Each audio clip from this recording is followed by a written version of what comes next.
until supper when she raised her glass and said, "To our final night together, and all our final nights apart." Grandma, you know what I said about alcohol. Some of your medications are very Edith, specific. I left a present for you in the hallway.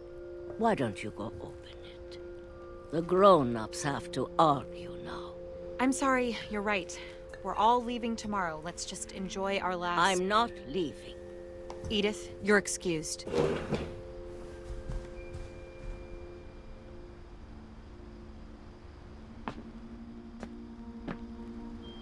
The power had been shut off that morning, but Edie always had plenty of candles. When my mom sealed the library, I don't think she knew about the other entrance, or that Edie had a key to it.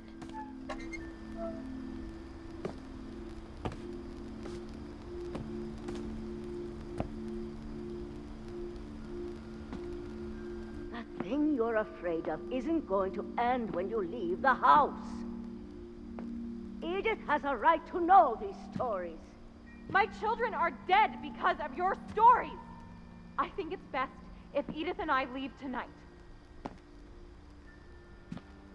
We'll have the nursing home send a van for you in the morning, okay?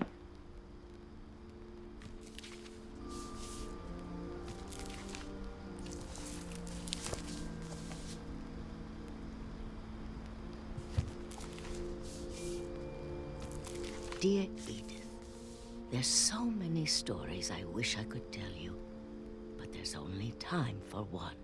This is about what happened on the night you were born. That night, the tide went way, way out.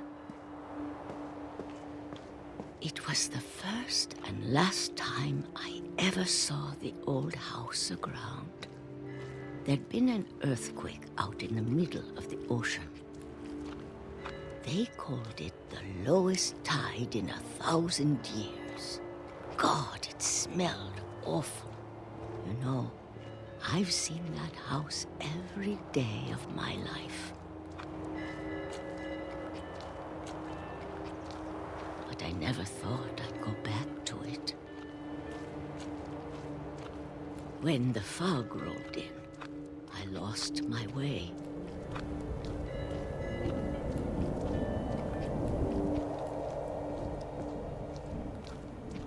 I got turned around.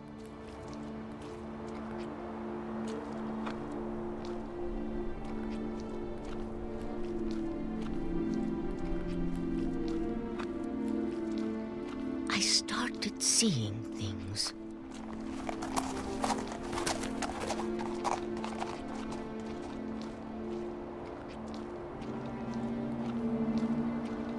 Things I'd forgotten had ever existed.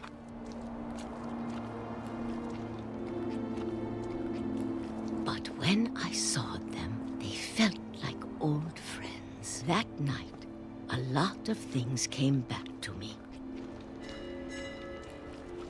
Or maybe I came back to them.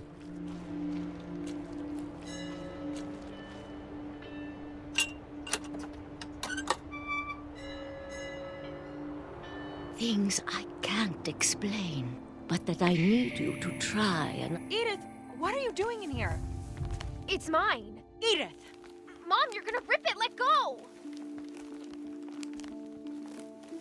I kicked and screamed, but Mom dragged me to the car. I never saw Great-Grandma Edie again. The next morning, the van came to pick her up, but she was already gone. After that, we moved around a lot.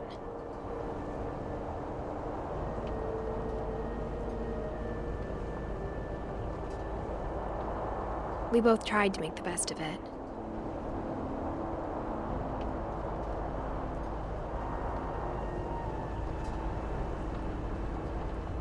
A few years went by.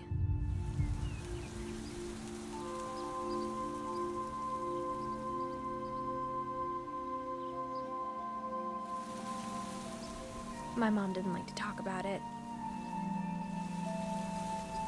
but she started getting sick a lot. The rest happened pretty quickly.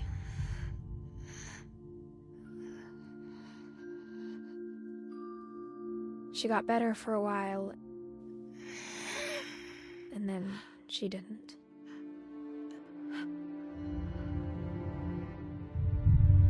And then I was alone.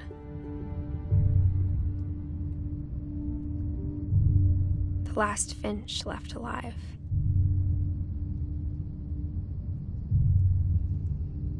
Until I found out about you. I'm still not sure what to tell you about all this. If we lived forever, maybe we'd have time to understand things. But as it is, I think the best we can do is try to open our eyes. And appreciate how strange and brief all of this is.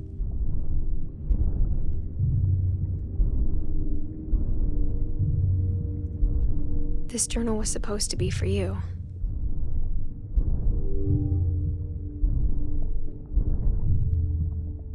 But now I hope you'll never see it. I just want to meet you and tell you all these stories myself. But I guess if you're reading this now, things didn't work out that way.